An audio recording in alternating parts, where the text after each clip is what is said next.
Orang lain kau hampiri,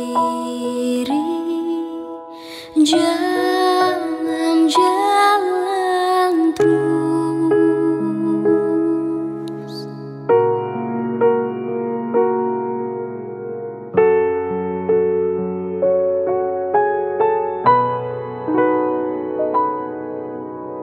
Di hadapan tahta rahmat, aku menyembah, tunduk dalam penyesalan. Tuhan tolonglah, Yesus Tuhan, dengar doaku. Orang lain kau hampiri, jangan jalan terus.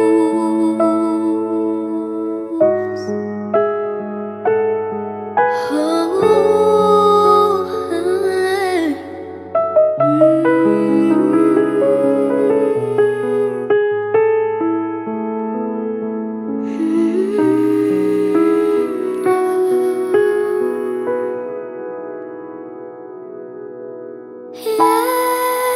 Yesus Tuhan, dengar doaku. Orang lain kau hampiri, jangan jalan terus. Jangan jalan terus. Jangan jalan terus.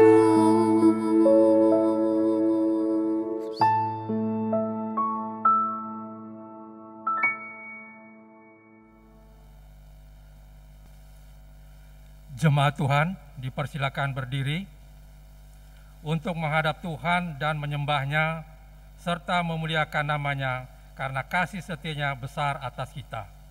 Marilah kita bernyanyi dari kitab Bakti 5, bait yang pertama dan yang kedua.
Mari kita berdoa.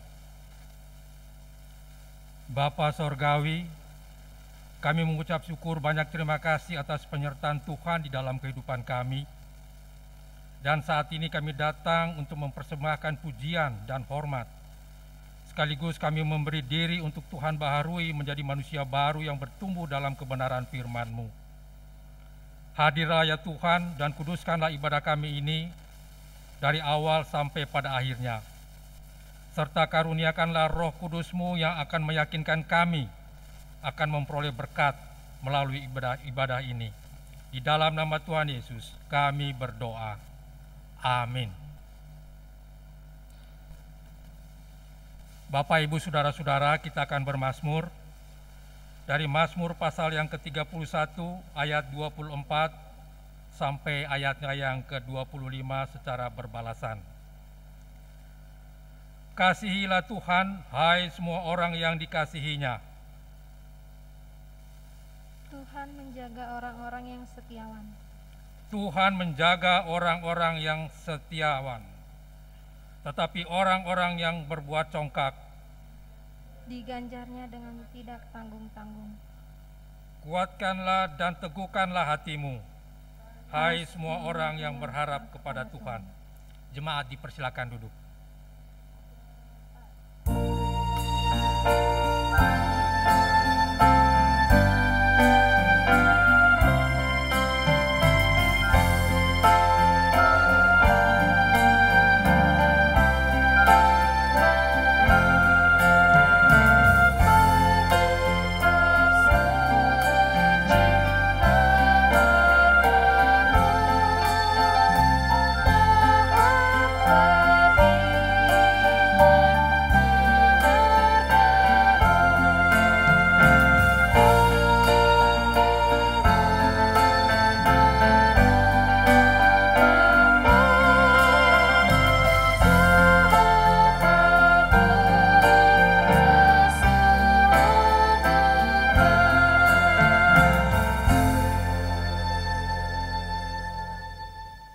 Bapak, Ibu, dan saudara-saudara yang dikasihi oleh Tuhan kita Yesus Kristus, sebelum kita membaca dan merenungkan firman Tuhan, marilah kita berdoa memohon bimbingan Roh Kudus. Ya Tuhan, Bapa yang kami sapa di dalam nama Yesus, kami akan membaca firman Tuhan. Dan kami mohon kiranya Tuhan berkenan mencurahkan roh Tuhan ke atas kami, agar roh Tuhan itu dapat menolong kami memahami kehendak Tuhan dan melakukannya dalam kehidupan kami sehari-hari. Berfirmanlah ya Tuhan, karena kami siap untuk mendengarnya. Amin.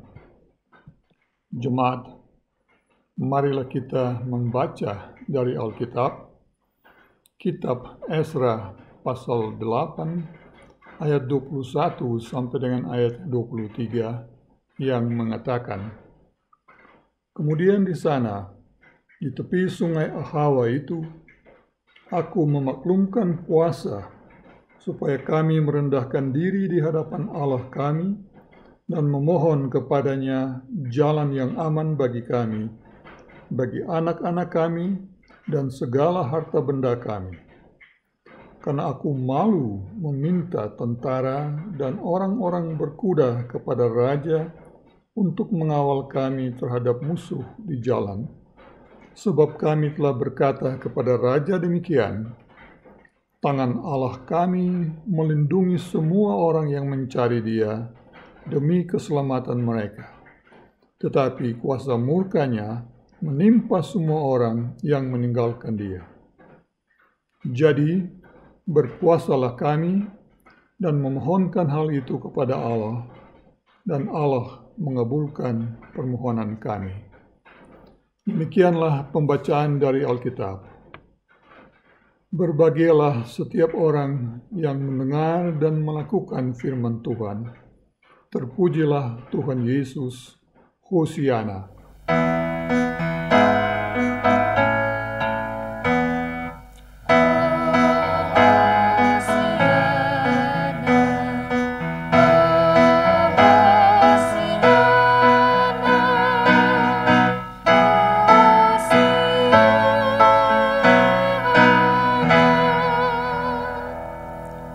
Jemaat dipersilakan duduk. Ibu bapa dan saudara-saudara yang saya kasihi di dalam Tuhan kita Yesus Kristus, ayat yang saya ingin kita renungkan bersama adalah ayat yang ke-23. Jadi berpuasalah kami dan memohonkan hal itu kepada Allah, dan Allah mengabulkan permohonan kami. Ibu bapa dan saudara-saudara, tema dari renungan kita hari ini adalah berpuasa untuk bangsa. Pertama kali saya menjalankan puasa karena alasan kesehatan adalah ketika saya berhenti makan pada jam 6 pagi dan mulai makan lagi pada jam 6 sore. Artinya 12 jam berpuasa tidak makan. Masih diizinkan minum air putih hangat apabila dibutuhkan, tetapi selain daripada itu tidak diizinkan untuk makan makanan yang lain. Ini puasa yang saya jalankan selama 7 hari. Kemudian setelah 7 hari bisa dijalankan, maka saya meneruskan lagi puasa berikutnya yang berlangsung selama 40 hari. Teman dari suatu gereja sahabat mengatakan bahwa dalam tradisi gerejanya, puasa 7 hari disebut sebagai puasa Daud, dan puasa 40 hari disebut sebagai puasa Esther. Puasa Daud adalah puasa yang dilakukan Daud ketika mohon dari Tuhan agar anaknya diselamatkan, yang datang dari hasil perkawinannya dengan Batsheba. Sedangkan puasa 40 hari adalah puasa yang dilakukan Esther ketika dia mohon kepada Tuhan agar bangsa Israel dilepaskan dari rencana jahat Haman untuk menghukum dan memusnahkan bangsa Israel. Puasa itu saya jalani dan ternyata saya bisa. Tidak menduga bahwa pertama kali saya berpuasa, saya bisa menjalaninya. Dan apa yang saya rasakan setelah saya melakukan puasa itu? Ibu bapak dan saudara-saudara, ternyata hanya dengan 2 kali makan saja, kalau dibutuhkan dengan selingan air putih, saya bisa hidup juga. Dan tahu akibat dari 2 kali makan itu. Itu berarti kita tidak perlu repot untuk mempersiapkan makanan. Kadang-kadang dalam suatu keluarga, kita menyiapkan makanan untuk makan pagi, sarapan, makan siang, dan makan malam. Dan kadang-kadang itu membutuhkan pekerjaan yang banyak. Tetapi ketika kita hanya makan 2 kali sehari, pagi dan malam, maka pertama tidak dibutuhkan pekerjaan yang sangat banyak dan dibandingkan dengan menyiapkan makanan untuk 3 kali makan sehari. Itu mengurangi pekerjaan, menyiapkan makan. Itu manfaat yang pertama yang saya lihat. Manfaat yang kedua adalah bahwa ternyata hanya dengan 2 kali makan juga kita masih bisa hidup. Kita tidak mengalami kesulitan. Dan karena itu menjadi pertanyaan bagi saya, lalu mengapa kita harus makan 3 kali? Dan karena makan harus 3 kali itu, kita harus bekerja banyak untuk mempersiapkan makanan itu. Dan juga mencari banyak uang untuk itu. Pelajaran yang saya dapat dari berpuasa itu, bahwa sebenarnya dengan berpuasa itu, kita dapat menghemat banyak hal daripada kebiasaan kita makan 3 kali dengan segala kebutuhannya. Dan karena kita bisa menghemat, maka pertanyaan yang muncul kemudian adalah, kalau begitu, mengapa kita harus bekerja keras, membanting tulang, mencari makan, dan tambahan-tambahan sana-sini, hanya karena kita mempunyai kebutuhan makan 3 kali itu. Padahal dengan 2 kali aja kita sudah bisa hidup. Ibu bapak dan saudara, selain manfaat dari sisi ekonomis seperti itu, ada manfaat yang lain, yaitu bahwa kita dapat mengendalikan diri untuk menolak keinginan-keinginan yang terjadi di antara jam 6 pagi dan jam 6 sore, keinginan-keinginan untuk makan camilan-camilan atau makan makanan yang lain, kecil-kecil. Dan itu ketika kita bisa menolaknya karena harus berpuasa, maka kita sedang mengendalikan diri kita sendiri juga. Sehingga ada hal-hal yang sebetulnya tidak perlu kita lakukan, tetapi karena kita terbiasa dengan makan 3 kali, lalu kadang-kadang kita makan sementara kita tidak butuh makanan itu. Jadi dengan berpuasa kita dapat mengendalikan diri kita supaya tidak menginginkan yang banyak. Bapak dan saudara, bangsa Yahudi seperti bangsa-bangsa yang lain di timur dekat kuno itu telah mempraktekkan puasa dalam kehidupan mereka. Menurut catatan yang saya baca, itu dipraktekkan selama bait suci pertama yang dibangun oleh Salomo, juga dipraktekkan di bait suci kedua ketika Ezra dan teman-temannya kembali dari pembuangan di Babel dan membangun bait suci yang kedua atas perintah Koresh. Sehingga berpuasa adalah praktek yang lumrah kalangan bangsa Yahudi. Dan tujuannya adalah ketika dia akan bersekutu dengan Tuhan, dia perlu mempersiapkan diri, bukan saja membersihkan diri, cuci tangan, cuci kaki, atau mandi, tetapi juga dia harus mengendalikan keinginan-keinginannya ini, supaya dia boleh ada dalam persekutuan dengan Tuhan. Yang kedua, puasa juga dilakukan bangsa Yahudi untuk mendapat perkenan dari Tuhan atas permohonan-permohonan dia kepada Tuhan. Jadi itu bukan sesuatu yang aneh melakukan puasa di kalangan bangsa Yahudi.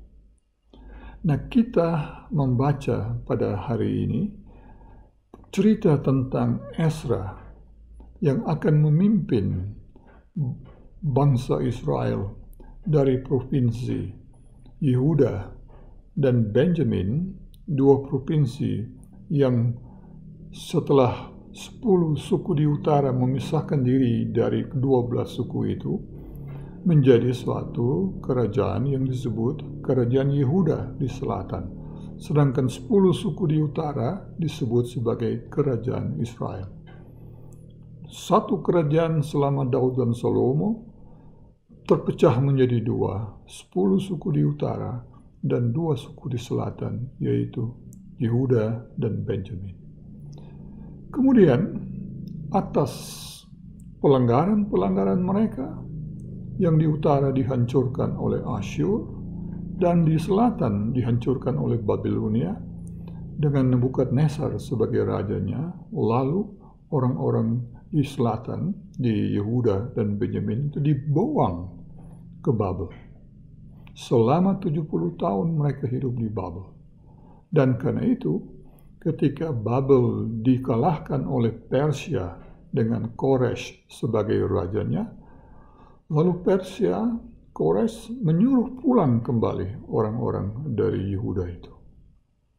Dalam cerita yang kita baca di kitab Ezra ini, kita mencatat bahwa Koresh mengatakan bahwa Allah sudah memberikan kepadanya dunia yang dikuasainya.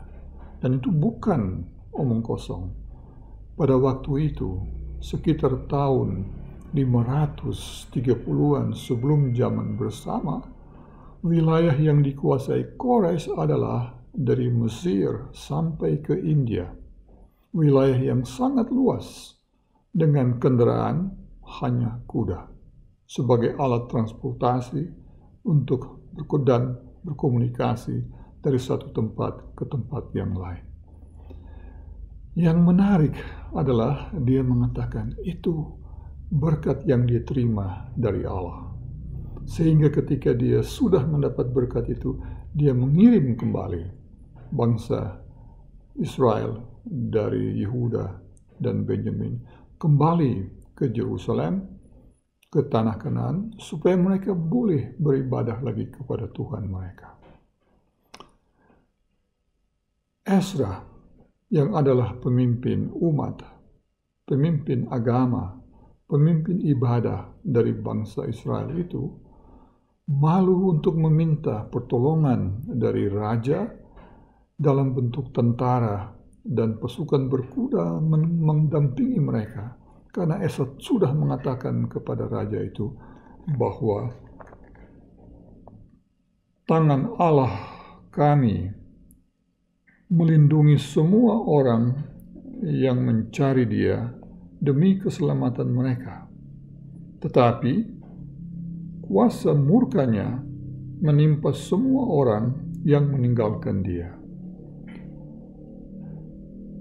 Tangan Allah kami melindungi orang yang mencari keselamatan, sebaliknya kuasa murkanya menimpa semua orang yang meninggalkan Dia. Yakin akan kuasa Tuhan semacam itu, Esra tidak meminta pertolongan dari raja. Perjalanan dari Babilonia ke Yerusalem adalah perjalanan yang jauh pada waktu itu. Namun yang menarik dari diskusi yang dikemukakan oleh Esra ini adalah bahwa Allah kami, Tuhan kami, yang juga disebut oleh Kores, adalah Allah yang melindungi semua orang yang mencari Dia demi keselamatan mereka. Allah yang sama itu, Tuhan yang sama itulah yang juga diimani, yang dialami oleh Kores. Kores mengalami perluasan wilayah kerajaannya semacam itu karena dia katakan kasih dari Allah bangsa Israel itu. Oleh karena itu, Esra juga tidak mau mengatakan bahwa mereka tidak dikasihi oleh Allah itu. Ungkapan dia, tangan Allah kami melindungi orang yang mencari Dia, itu kebaikan Tuhan, tetapi kuasa murka menimpa orang yang meninggalkan Dia. Ketika Esra mengatakan kuasa murka orang yang meninggalkan Dia, Esra mau mengatakan bahwa Allah yang sama itu juga yang telah murka atas bangsa Israel sehingga mereka dibuang dari Yerusalem ke Babilonia. Allah yang Kores sebutkan memberikan kepadanya dunia itu karena tangan Allah yang melindungi orang yang mencari Dia demi keselamatan mereka. Itu terjadi bagi Kores, tetapi bagi bangsa Israel, bangsa dari kerajaan Yehuda di selatan, itu mengalami kemurkaan. Dan kemurkaan inilah yang menyebabkan mereka dibuang. Pertanyaannya, apakah kemurkaan itu? Kemurkaan Allah itu terjadi bagi bangsa Israel di Yehuda dan Benjamin itu karena mereka terlalu mementingkan diri mereka.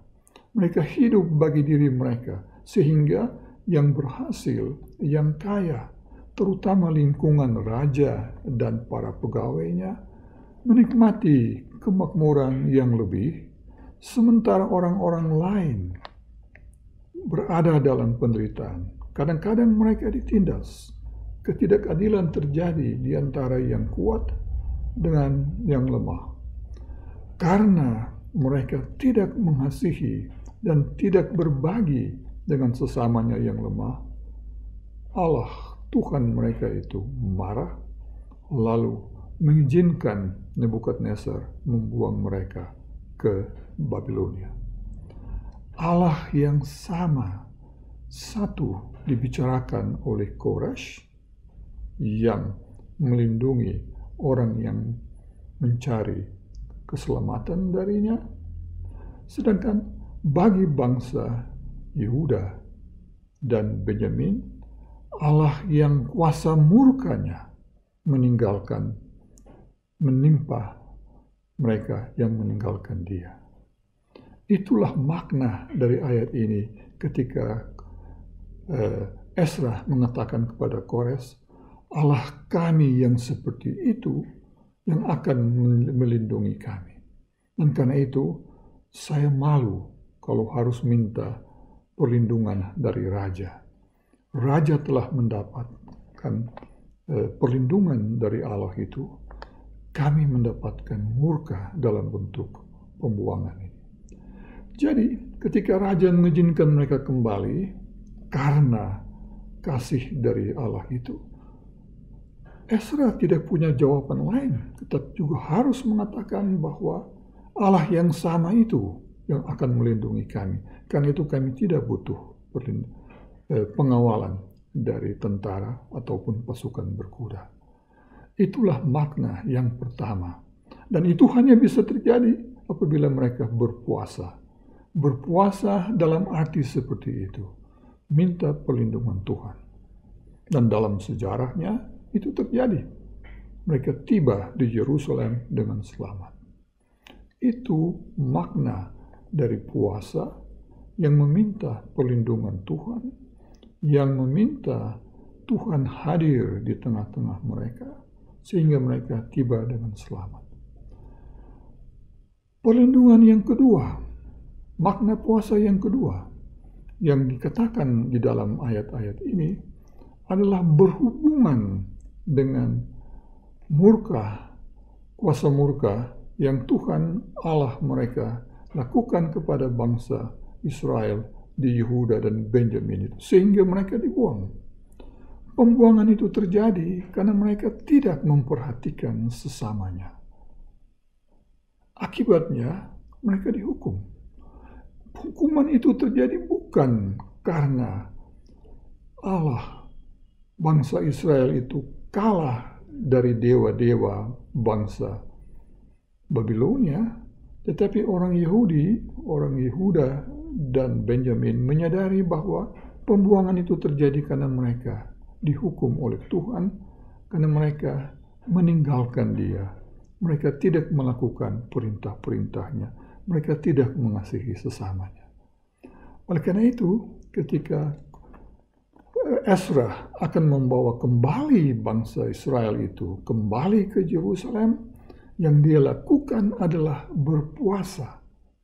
Bukan saja untuk yang pertama, supaya mereka selamat dalam perjalanan, tetapi yang kedua, berpuasa sebagai suatu cara hidup beriman yang baru ketika mereka nanti masuk ke tanah Kanaan, kembali ke tanah leluhur mereka. Ibu bapak dan saudara, kalau kita membaca Kejadian pasal 1, ketika Allah sudah menciptakan manusia, setelah Dia menciptakan binatang, tumbuhan, dan Dia katakan, kuasailah tanaman, kuasailah binatang-binatang ini sebagai bagian dari kehidupan.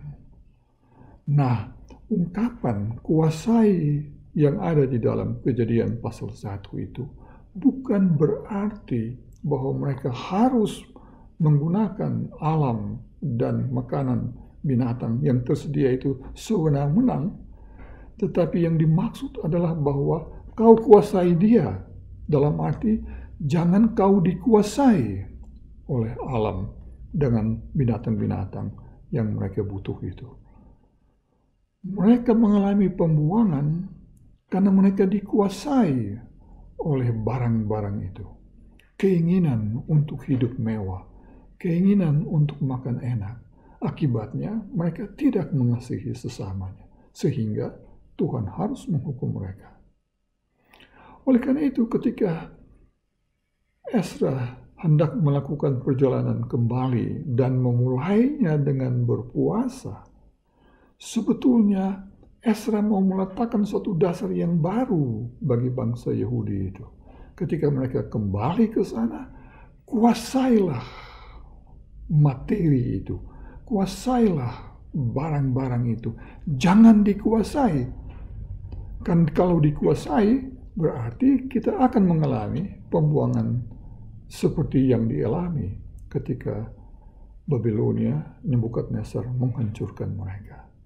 Dalam tatanan yang baru, pakai bahasa Kejadian pasal 1, dalam penciptaan yang baru, suatu kehidupan yang baru adalah merupakan panggilan dari umat Tuhan untuk menguasai.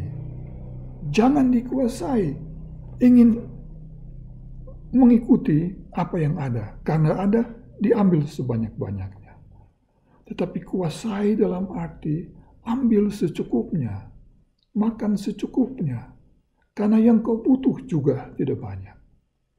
Nah, tatanan hidup baru itu, yang tema seperti itulah yang ada di dalam Kejadian pasal 1 dan di dalam Esra yang kita baca pada hari ini.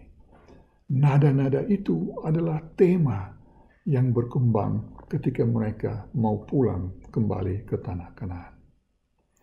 Ibu, Bapak, dan Saudara, oleh karena itu ketika tema kita hari ini berpuasa untuk bangsa, maka dua hal itu yang ditekankan. Satu, berpuasa agar perjalanan pulang ke Yerusalem terjadi dalam selamat. Dan yang kedua, berpuasa untuk mengingatkan mereka agar ketika mereka kembali menjadi bangsa Yahudi di Yerusalem, mereka harus mewujudkan suatu kehidupan yang baru, kehidupan yang mengasihi, mengambil secukupnya. Apabila ada yang lebih, dibagi kepada yang membutuhkan. Jangan membuat yang lain berada dalam situasi yang tertindas atau yang mengalami ketidakadilan. Itulah makna dari berpuasa yang dianjurkan oleh Esra untuk dilakukan. Dengan mengatakan itu, Esra mau bilang kepada bangsa Israel itu bahwa Tuhan Allah yang menjadi raja atas kehidupan bangsa Israel menentukan, menghendaki agar bangsa ini hidup bagi sesamanya. Ibu, Bapak, dan saudara-saudara, kita sedang memasuki minggu-minggu terakhir, minggu-minggu prapaskah dari peristiwa kematian dan kebangkitan Yesus Kristus. Tema dari kematian dan kebangkitan Kristus adalah Tuhan melalui Yesus Kristus berbagi menjadi sama dengan manusia, supaya manusia boleh mendapatkan keselamatan, boleh mendapatkan jalan kepada Tuhan. Hanya dengan Tuhan Yesus berkorban, maka jalan terbuka bagi kita. Ibu, Bapak, dan saudara, ketika kita memasuki minggu-minggu terakhir, mempersiapkan diri merayakan hari Jumat Agung, hari penyaliban Yesus, dan hari kebangkitan Kristus pada hari Paskah. Ingatlah bahwa apabila Tuhan Yesus telah berbagi, telah berkorban bagi kita, mengapa kita tidak berkorban juga, berbagi juga bagi sesama kita? Yang kita butuhkan hanya 2 kali makan. Mengapa kita harus bekerja untuk 3 kali atau bahkan 4 kali makan? Dan menyimpan, mengumpul sebanyak-banyaknya supaya kita dapat menjamin kehidupan kita di masa depan. Bukan begitu yang diajarkan oleh Yesus. Tetapi dengan berbagi, kita mendapatkan kehidupan di masa yang akan datang. Tuhan memberkati kita semua. Amin.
Bapa dan saudara yang dikasihi Tuhan, marilah kita menghadap Tuhan dalam doa syafaat.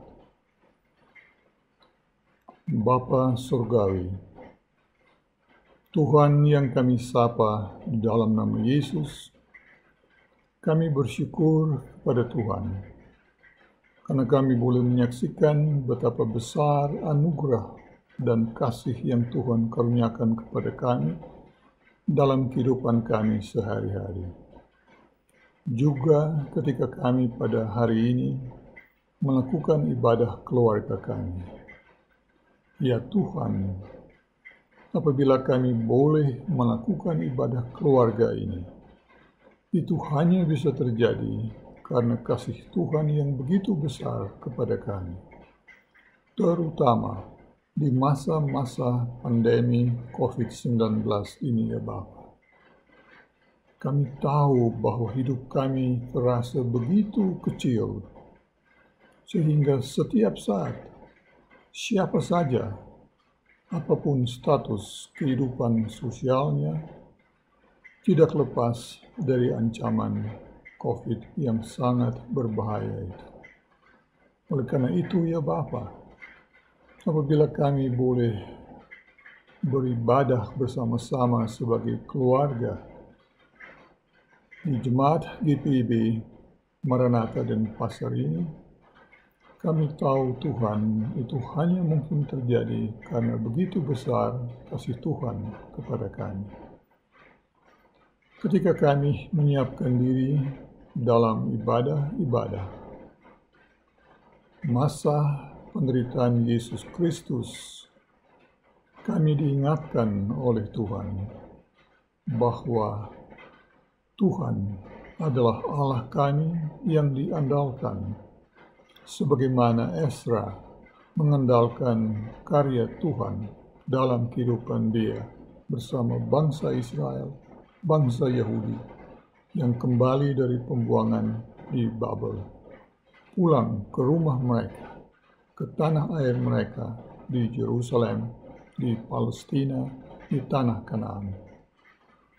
Ya Bapa, sebagaimana Ezra malu kepada raja untuk meminta perlindungan, karena sudah begitu besar kasih Tuhan kepada bangsa Israel, bangsa Yahudi itu, sehingga dia telah mengizinkan bangsa Israel kembali ke tanah Kanaan, maka dia mau menunjukkan betapa di balik semua peristiwa itu ada Tuhan, Allah mereka yang berkuasa.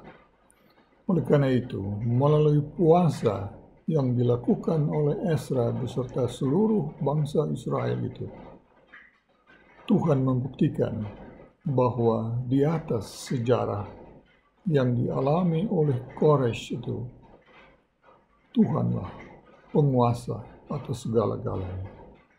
Dan Ezra hendak menunjukkan bahwa di balik karya besar dari Koresh yang membebaskan bangsa Yahudi, bangsa Israel kembali, ada Tuhan yang bekerja di baliknya. Karena itu ajar kami juga Bapa, apabila kami menghadapi masa-masa yang sulit, ketika kami mempersiapkan diri untuk perayaan hari penyaliban Tuhan kami Yesus Kristus dan kebangkitannya pada hari yang ketiga, untuk tetap penuh pengharapan dan percaya kepada Tuhan. Puasa sebagai salah satu cara untuk mendekatkan diri kepada Tuhan, mohon perkenanan Tuhan atas kehidupan kami, dan juga mohon kiranya Tuhan ikut hadir dalam kehidupan kami sehari-hari, boleh mengingatkan kami untuk selalu bersandar dan percaya kepada Tuhan saja, bukan kepada kekuatan diri kami sendiri. Ampuni kami ya Bapa, apabila itu telah menjadi kebiasaan kami. Ingatkan kami selalu untuk mencari Tuhan lebih daripada mengandalkan kekuatan diri kami sendiri. Karena itu Tuhan berkati kami dalam setiap usaha, setiap langkah kehidupan kami. Ketika kami datang kepada Tuhan, jawablah dan sapalah kami sesuai dengan kehendak Tuhan. Kami mau berdoa bagi kehidupan kami sebagai jemaat PPB, Maranatha, dan Pasar. Kiranya Tuhan berkenan melindungi dan memberkati kami, majelis jemaat kami, ketua majelis jemaat, para pendeta jemaat, para presbiter, penatua diaken, fungsionaris BPK yang ada di tengah-tengah jemaat ini. Kiranya Tuhan berkati mereka, lengkapi mereka dengan kuasa dan roh yang berasal dari Tuhan, agar mereka dapat menuntun kami, melakukan panggilan kami di tengah-tengah masa yang tidak mudah ini. Agar kami setia bersaksi tentang kebesaran Tuhan, baik melalui perkataan maupun melalui tindakan-tindakan kami. Kami mendoakan para pemimpin kami, agar mereka dapat menuntun kami melakukan panggilan itu dengan penuh kepercayaan dan penuh keyakinan bahwa mereka hanya dapat melakukan itu karena mereka juga dituntun oleh Roh Tuhan, sehingga kami pun diperkenankan Tuhan, dituntun oleh Roh Tuhan juga. Tuntunlah kami hari demi hari. Kami mohon Tuhan berkati keluarga-keluarga kami, baik yang bersama-sama dengan kami maupun yang tidak, karena kesibukan pekerjaan atau tugas-tugas lain yang harus mereka lakukan. Tuhan bungkus semua kami dengan kuasa Tuhan dan jauhkan kami dari segala yang jahat, juga penyakit dan bahaya maut yang dapat mengancam kehidupan kami. Ya Tuhan, ajarlah kami untuk percaya kepada Tuhan sebagaimana Ezra mengingatkan kami, agar jalan-jalan kami ke depan dapat kami tempuh dengan keyakinan akan penyertaan Tuhan. Kami mendoakan semua kegiatan kami sebagai jemaat menyongsong hari Jumat Agung dan hari Paskah. Kami berdoa bagi anak-anak kami yang mempersiapkan diri untuk menjalani peneguhan siri. Tuhan kiranya sertai mereka, juga keluarga-keluarga yang mendampingi mereka. Tuhan, kami menyerahkan semua rencana kami, kegiatan-kegiatan menyongsong hari Jumat Agung dan hari Paskah, agar Tuhan sendiri yang melengkapi, sehingga kami merayakannya dengan penuh sukacita karena anugerah yang Tuhan karuniakan kepada kami. Ya Tuhan, dalam pengasihan-Mu kami mohon, dengarkanlah doa kami.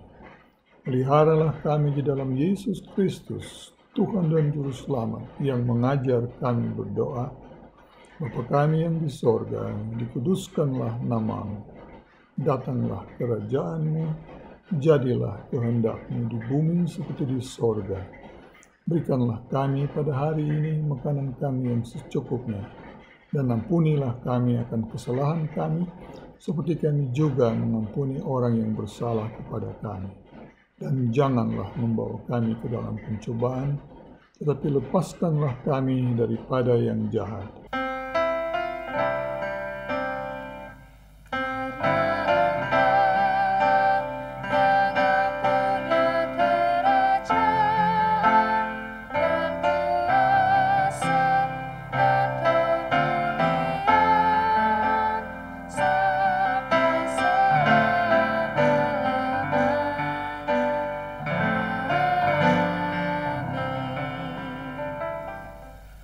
Bapak, Ibu, Saudara-saudara, kita akan masuk di dalam pengucapan syukur. Mari kita memberikan persembahan syukur kita dengan bernyanyi dari Kidung Jemaat 292, bait yang pertama dan bait yang ketiga.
Bapak, Ibu, Saudara-saudara, mari kita bangkit berdiri untuk menyerahkan persembahan syukur kita kepada Tuhan di dalam doa.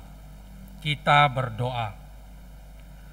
Bapa Sorgawi, kami mengucap syukur atas berkat-berkat yang Kau limpahkan di dalam kehidupan kami. Saat ini kami telah memberikan persembahan sebagai ungkapan syukur kami atas kebaikan Tuhan di dalam kehidupan kami. Kami mohon Kau berkenan memberkatinya, sehingga dapat bermanfaat bagi pelayanan kami demi kemuliaan nama Tuhan. Di dalam nama Tuhan Yesus kami berdoa. Amin. Dipersilakan duduk. Bapak, Ibu, Saudara-saudara yang terkasih di dalam Tuhan Yesus Kristus, mohon perhatiannya untuk mengikuti warta jemaat hari ini, Rabu tanggal 17 Maret 2021 sebagai berikut. Majelis Jemaat GPIB Maranatha di Denpasar, Bali mengucapkan selamat bersekutu kepada Bapak Ibu Jemaat yang beribadah secara daring di rumah masing-masing keluarga. Kami ucapkan selamat beribadah dalam kasih dan berkat Tuhan Yesus Kristus. Untuk menghentikan penyebaran pandemi COVID-19, untuk keselamatan bersama, kami mohon perhatian kepada Bapak Ibu warga jemaat. Marilah kita bersama-sama mentaati protokol kesehatan sesuai dengan peraturan pemerintah dan juga himbauan dari Majelis Sinode GPIB. Wajib menggunakan masker, selalu mencuci tangan menggunakan sabun dan air mengalir, dan harus tetap menjaga jarak fisik. Menghindari kerumunan, tetap menjaga kesehatan dan kebugaran tubuh, serta melaksanakan perilaku hidup yang sehat dan bersih. Demikian warta jemaat hari ini. Tuhan Yesus Kristus sumber hidup selalu mengasihi dan memberkati kehidupan kita bersama. Terima kasih.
Angkatlah hatimu dan arahkanlah pikiranmu kepada Tuhan, serta terimalah berkat-Nya.